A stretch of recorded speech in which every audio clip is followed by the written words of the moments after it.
So Vignan గారు, నిఖిల్ నిఖిల్ ప్రాజెక్టుల మీద ఒక స్పెషల్ ఇంట్రెస్ట్ క్రియేట్ చేసుకున్నాడు. డిఫరెంట్ డిఫరెంట్ స్టోరీస్తో, మంచి కంటెంట్తో.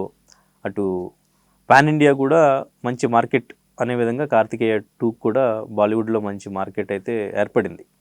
సో తర్వాత ప్రాజెక్ట్స్ మీద నిఖిల్ ఏం చేస్తున్నాడు అనేది ఒక మంచి ఇంట్రెస్ట్ ఉంది ఫ్యాన్స్కి. సో ఇప్పుడు స్వయంభూ టీజర్ రిలీజ్ అయింది, చూస్తే బాహుబలి మాదిరి ఉంది అంటున్నారు. మీకు ఎలా అనిపించింది టీజర్? పేరుకు టీజర్ అన్నావు కానీ అది ఒక ట్రైలర్ రేంజ్లో ఉంది చెప్పాలి అంటే. అంటే డ్యూరేషన్ కానీ విజువల్స్ కానీ. బేసిక్గా టీజర్స్ని ఈ మధ్య ఎలా కట్ చేస్తున్నారంటే ఏదో చెప్పి చెప్పక పైన పూత చూపించి సడన్గా ఆయన ఎంట్రీ ఇచ్చి ఆ లుక్లను రివీల్ చేసి టీజర్ అంటారు. అక్కడ అలా కాకుండా ఆల్మోస్ట్ కథేంటి అని చెప్పే ప్రయత్నం అయితే చేశారు. మరి నెక్స్ట్ ట్రైలర్లో ఇంకేం చెప్తారో చూడాలి. అయితే ఇక్కడ నిఖిల్కి ఒక అదృష్టం వరించింది. ఎట్లా అంటే హ్యాపీ డేస్ నుంచి మనకి పరిచయం ఉన్న చాలా రకాల లవర్ బాయ్ కథలు, దొంగ కథలు. నాకు నిఖిల్లో బాగా నచ్చిన సినిమా స్వామి రారా, చాలా ఇష్టం. ఆ మూవీ బాగుంటుంది. సో అట్లాంటి సినిమాలన్నీ చేసుకుంటూ వచ్చాడు. సీరియస్గా కూడా కొన్ని ట్రై చేశాడు, సస్పెన్స్ థ్రిల్లర్లు ట్రై చేశాడు. బాగా పండింది అనుకుంటే ఇతనికి బాగా పేరు వచ్చిన దాఖలాలు అయితే లేవు. అంటే ఒక మార్కెట్ ఏర్పడాలి. ఈయన ఉన్నాడు అంటే చాలు మనం ఏదో అన్నట్టు మార్కెట్ ఏర్పడాల. చివరికి మన డీజే టిల్లులో ఆ పిల్లోడికి వచ్చింది, విజయ్ దేవరకొండకు వచ్చింది. ఇతను ముందు వచ్చిన వాళ్ళకి తర్వాత వచ్చిన వాళ్ళకి చాలామందికి ఒక మార్కెట్ ఏర్పడింది. ఇతనికి కూడా ఒక మార్కెట్ ఉంటే బాగుండు అనిపించే టైంలో బాలీవుడ్లో సుశాంత్ సింగ్ రాజ్పూత్ మరణం తర్వాత మొత్తం థియేటర్లని ఖాళీ అయిపోయాయి. సినిమాలు తీసేవాళ్ళు లేరు, రావట్లా కూడా. ఎట్లా బతకాలా అనే టైంలో సిచ్యువేషన్లో అప్పుడొకటి అరకొర సినిమాలు రిలీజ్ అయితే మన తెలుగు సినిమాలే పాన్ ఇండియా లెవెల్లో రిలీజ్ అవుతా వాళ్ళని ఎంటర్టైన్ చేసే టైం అది. ఆ టైంలో ఒక ఆయన ఆనందం తట్టుకోలేక ఒక చిన్న ప్రింట్ ఇది ఏదో రిలీజ్ అయింది సౌత్లో అని చెప్పి ఊరికే అక్కడ వేసాడు. ఎగబడి చూశారు జనాలు. 3 ప్రింట్లు కాస్త 3000 ప్రింట్లు 4000 ప్రింట్లకి వెళ్ళిపోయాయి. ఈయన కార్తికేయ మూవీ. ఆ కార్తికేయతో ఆ ముందు ఏముంది, ఇది 2 అంట, మరి 1 ఏంటి అని చెప్పి అది చూశారు. 1 ఏమో ఒక గుడి చుట్టూ తిరగడం, 2 ద్వారక చుట్టూ తిరగడం, మరి 3 ఏంటి, అది అయోధ్య రామాలయం చుట్టూ తిరుగుద్దని చెప్పేసి ఒక న్యూస్ వచ్చింది. పిల్లోడు ఎవడో బాగానే సినిమాలు చేస్తున్నాడు అని అనుకున్నారు. నార్త్లో ఏంటంటే హిందుత్వం మీద వచ్చే సినిమాలకి బాగా ఎంకరేజ్మెంట్ ఉంది. ఏమో మేబీ మోడీ ప్రభుత్వం ఉన్నందుకో లేకపోతే ఇంకెందుకో తర్వాత సంగతి, బట్ ఉంది, వాళ్ళకి నచ్చుతున్నాయి. అందుకని చెప్పి నిన్న మన అఖండ కూడా నార్త్లో హిట్ యాక్చువల్గా చెప్పాలి అంటే. ఈవెన్ నెట్ఫ్లిక్స్లో ఎగబడి చూస్తుంటే జనాలు ఆ మహాకుంభమేళాన్ని ఎవరు చూపించలేరు కదా ఇప్పటిదాకా. కుంభమేళాలు చూపించుంటారు, మహాకుంభను ఎవరు ప్రత్యేకించి ఫోకస్ చేయాల.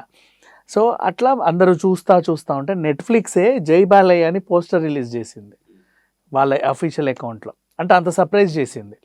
నెక్స్ట్ ఆ తర్వాత మన హనుమాన్ మీరాయి గురించి చెప్పాల్సిన అవసరమే లేదు. అండ్ ఒక చిన్న మూలం ఎక్కడో కాంతార తులునాడు వాళ్ళ చిన్న మూలం మనకు సమ్మక్క సారకలాగా చిన్న ప్రాంతానికి చెందింది. వాళ్ళు ప్రపంచానికి పరిచయం చేయగలిగారు.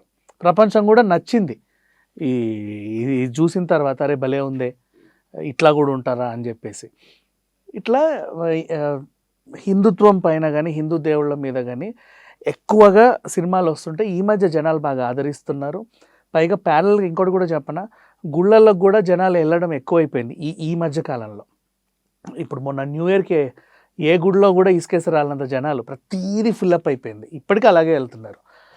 సో జనాల్లో ఈ భక్తి భావం అనేది బాగా ఎక్కువైపోయింది. నెక్స్ట్ అయోధ్య టెంపుల్ నిర్మాణం అయ్యే టైంలో కూడా దేశవ్యాప్తంగా నువ్వు చూసావు, ఎక్కడ చూడు కాషాయం కనబడింది.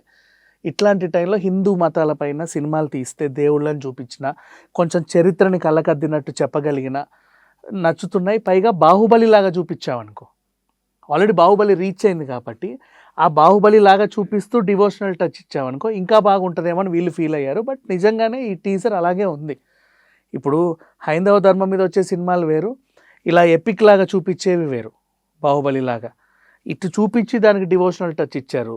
పైగా ఇది శ్రీరాముడు వాడిన ఆయుధం అని ఆయన తీయడం, అంటే సేమ్ మిరాయిలో కూడా అంతే కదా, రాముడు బాణమే కదా అది, ఇట్లా చూపించడం. అండ్ అవైనా అలాగే కల్కి కూడా ఎండింగ్లో నీకు ఒక డివోషనల్ టచ్ ఇచ్చే వదిలేశారు.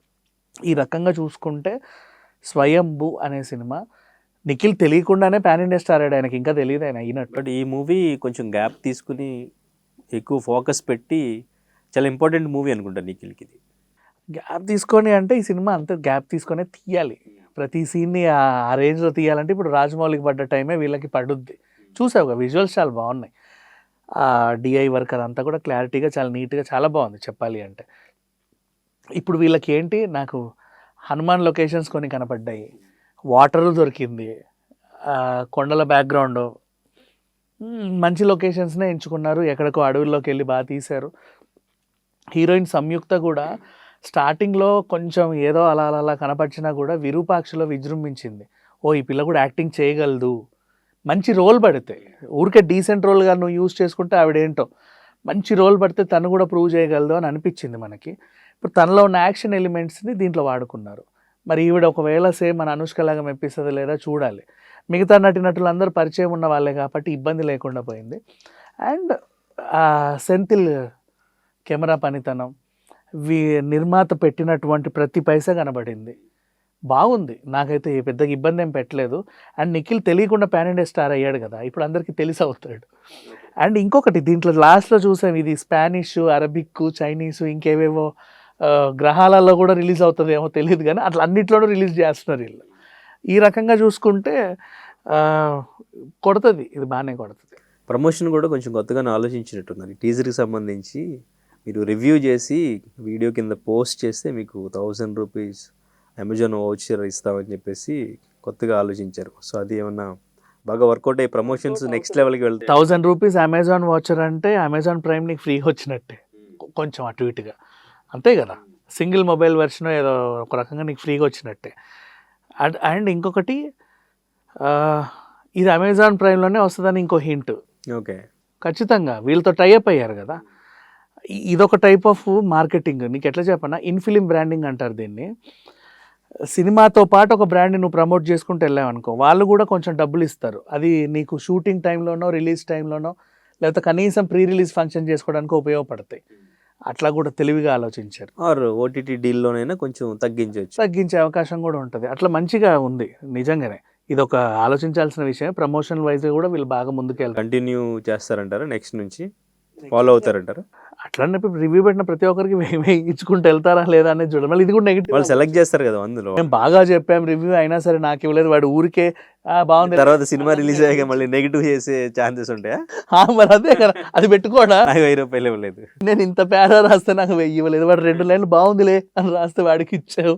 ఉండు రిలీజ్ అయినప్పుడు నీ సంగతి చెప్తా నేను ఎలా ఉందో అని. ఇట్స్ ఓకే, అదేదో సరదాగా మాట్లాడుకున్నప్పటికీ నిఖిల్కి పెద్దగా నెగిటివిటీ ఏం లేదు బయట. అంటే ఏదో ఆయన సినిమాలు వచ్చాయా అంటే చూస్తారు, బాగుంటే బాగుంది, లేకపోతే లేదు, అంతేగాని కాంట్రవర్సీలు, నెగిటివిటీలు ఇవేం లేవు ఈ అబ్బాయికి.